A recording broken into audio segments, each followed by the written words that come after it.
हजर अस्वद वो पत्थर है, लेकिन वो जो उनको निस्बत है वो अल्लाह का घर है।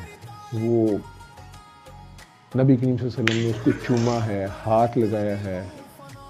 अदरवाइज़ सरकार कह रहे हैं कि इस काबे से ज़्यादा मेरे मोमिन की हुर्मत है, ठीक, तो उसकी हुर्मत उससे ज़्यादा है।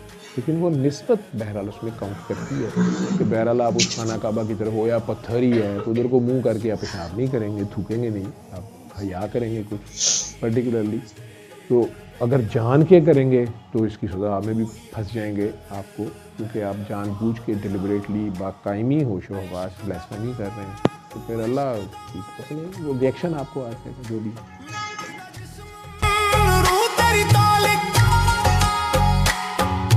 जल जाऊं मैं तेरे जिक्र दिलों फना हो जाऊं, बस तू ही तू।